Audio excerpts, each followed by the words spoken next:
అయితే ఈ రోజు ప్రోగ్రామ్ ఈసీసీ అంటే ప్రీ స్కూల్ మేము స్కూల్లో పిల్లలకి ఏం చేస్తున్నాము ఏ విధంగా చెప్తాం అనేది మీకు నేను ఎక్స్ప్లెయిన్ చేస్తాను. ఫస్ట్ మేము ఇది మార్నింగ్ చార్ట్ లోపలికి వచ్చినప్పుడు ఇది మార్నింగ్ చార్ట్ మీకేం కావాలి చార్ట్ ఉపయోగిస్తాం. పిల్లలు చూపిస్తారు అన్నట్టు అప్పుడే మాకు ఇది కావాలన్నప్పుడు మేము అది వాళ్ళకు చేసి చూపిస్తాం.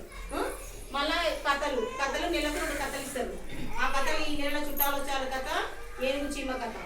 ఈ నెలలో మొత్తం అంశము మేము మొక్కలు చెట్ల గురించి నెక్స్ట్ మంత్ ఉంటుంది. ఈ నెలలోనేమో మన ఊరు మన పరిసరాల గురించి ఈ నెలలో ఉంటుంది. ఈ నెలలో ఉంది. అయితే కొంతమంది ఏమని చెప్తే నేను ఇవి చేపించి పంపించిండ్రు ఇంటికి. వాళ్ళకందరికీ క్లాస్ ఇవ్వడం ఒకసారి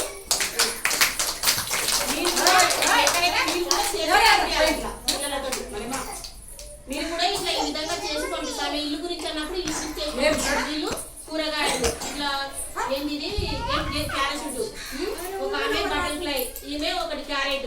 మళ్ళీ నేను మొక్కలు చెట్ల గురించి ఉంది. అట్లా నేను మళ్ళీ ఒక రోజు ఒక శనివారం రోజు ప్రాజెక్ట్ వర్క్ ఇంటికి ఇస్తే పిల్లలకు మీరు కూడా పిల్లలకు మంచిగా వేలి ముద్రలు కూడా పసుపు కుంకుమ ఉంటుంది కదా అది ఇట్లా అద్దిపించి దానిపైన ఇట్లా డయాగ్రామ్ తీసి దానిపైన ఇట్లా బొట్టగా ఇట్లా వేలి ముద్రలు కూడా పెట్టవచ్చు. ఇట్లా మీకు ఇష్టం ఉంటే ఇట్లా మెంటాలు, గొనుగులు, ఆవాలు, జీలకర్ర, మినపప్పు ఇట్లా వాడుకున్నారు. అట్లా కూడా వాడి పెట్టవచ్చు. చిన్నపిల్లలకైనా సరే వేసి పంపించాలి. సరేనా?